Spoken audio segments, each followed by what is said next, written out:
दोस्तों इस चित्र की सहायता से मैं आपको रेडॉक्स विभव कराने वाला हूं। तो दोस्तों आप लोग क्या करेंगे, वीडियो में अंत तक बने रहेंगे और वीडियो को दोस्तों लाइक करें और शेयर करें। तो सबसे पहले दोस्तों आप परिभाषा किस प्रकार से बना सकते हैं।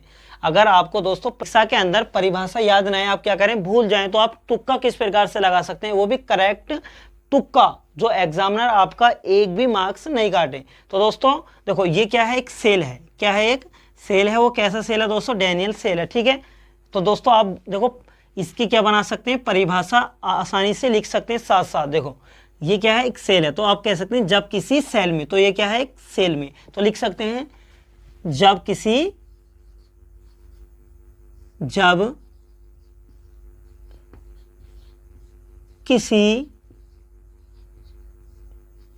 सेल में। ठीक है, इतना हो गया। तो दोस्तों ये क्या है, एक सेल है। तो जब किसी सेल में, तो आपको बताया दोस्तों हमेशा एनोड पर ऑक्सीकरण होता है और कैथोड पर हमेशा अपचयन होता है। तो आप कह सकते हैं तो जब किसी सेल में हो गया ऑक्सीकरण तथा अपचयन,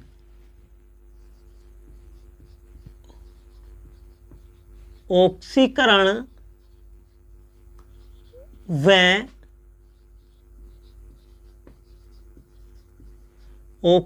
व अपचयन। ठीक है, क्लियर। अब ये क्या है दोस्तों, ऑक्सीकरण तथा अपचयन क्या होती है, अभिक्रिया होती है। तो लिख सकते हैं ऑक्सीकरण व अपचयन अभिक्रिया। ठीक है, अभिक्रिया क्या होती है दोस्तों, अभिक्रिया होती हैं, अभिक्रिया होते हैं। क्लियर हो गया। तो जब किसी सेल में ऑक्सीकरण तथा अपचयन अभिक्रिया होती है, तो दोस्तों ये जो हमारी क्या है, जो इलेक्ट्रोड है ये मेटल्स के बने हैं। तो ये क्या है, धातु, और ये किसके अंदर डूबी हुई है, आपके विलयन के अंदर। तो आप लिख सकते हैं धातु व ठीक है, विलयन के मध्य। ठीक है, धातु व विलयन के मध्य, इनके बीच में मध्य साम्य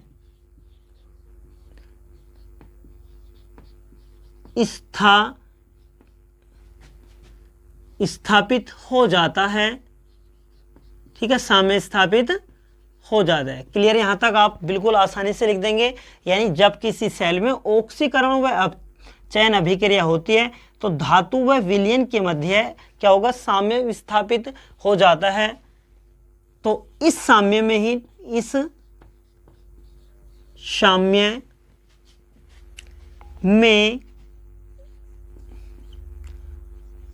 उत्पन्न विभवांतर को क्या कह सकते हैं दोस्तों, आप रेडॉक्स विभव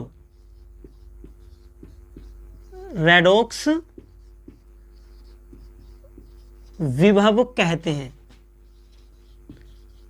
रेडॉक्स विभव कहते हैं। तो दोस्तों बिल्कुल आसानी से बन गई इसकी डेफिनेशन, आपको डरने की आवश्यकता नहीं है। दोस्तों देखो कोई भी चीज़ हार्ड नहीं होती, उसको थोड़ा समझना पड़ता है हमें।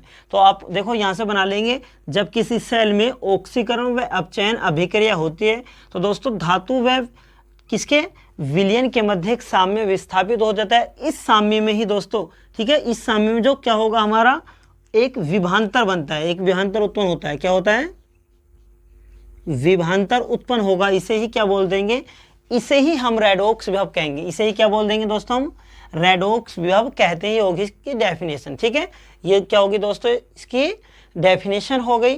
अब इसमें दोस्तों कुछ रिएक्शन हो सकती हैं, यानी यहाँ पर रिएक्शन क्या होगी, इधर क्या रिएक्शन हो गया ना, क्योंकि यहाँ पर देखो मैंने इधर जो विलयन लिया है दोस्तों, यहाँ पर ZnSO4 का विलयन है, उधर CuSO4 का। तो दोस्तों इधर जो है आपकी क्या है, ऑक्सीकरण है, इधर आपकी अपचयन अभिक्रिया है। तो दोनों को लिख सकते हैं। तो आप कैसे लिखेंगे, तो सबसे पहले देखो इसके ऑक्सीकरण की,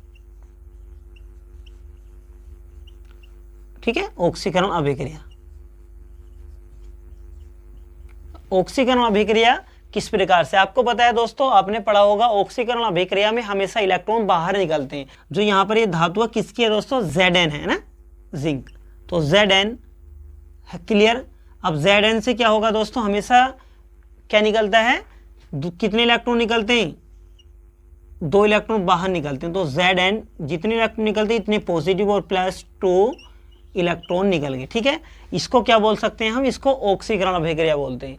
अब बात आई किसकी दोस्तों, अपचयन की। तो अपचयन में हमेशा इलेक्ट्रॉनों की आवश्यकता पड़ती है। तो यहां पर क्या ले सकते हैं हम, अपचयन।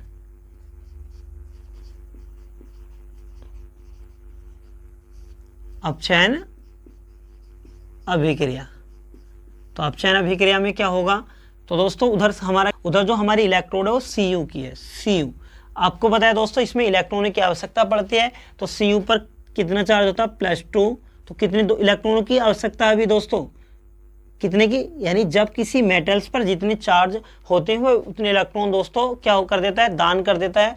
ठीक है, उसे बाद में उतने इलेक्ट्रॉनों की अपना अष्टक पूरा करने के लिए उतने इलेक्ट्रॉनों की आवश्यकता पड़ती है। तो यहाँ पर इसे 2 इलेक्ट्रॉनों की आवश्यकता पड़ेगी। ठीक है, इजिकल टू, तब जाकर आप ये क्या बन जाएगा, यानी ये Cu बनता है। ये क्या बनेगा दोस्तों, Cu बन जाएगा। तो ये इसकी क्या होगी दोस्तों, रिएक्शन हो गई। अब आप इसकी अगर क्रियाविधि लिखनी चाहें तो दोस्तों इस चित्र की क्रियाविधि भी लिख सकते हैं। ठीक है, पर इसमें इसकी आवश्यकता नहीं है। जब डैनियल सेल के बारे में पूछा जाएगा तो दोस्तों आप तब डैनियल सेल की क्रियाविधि लिख सकते हैं। ठीक है, यहाँ पर इसकी आवश्यकता नहीं है। आपको यहाँ पर जो आवश्यकता होगी वो ठीक है, रेडॉक्स वेब क्या होगा, इस पर कौन कौन सी रिएक्शन होगी, ऑक्सीकरण में क्या होगा और अपचयन में क्या होगा। तो दोस्तों वीडियो आपको अच्छी लगे तो वीडियो को शेयर जरूर करें। दोस्तों मिलते हैं नई वीडियो में।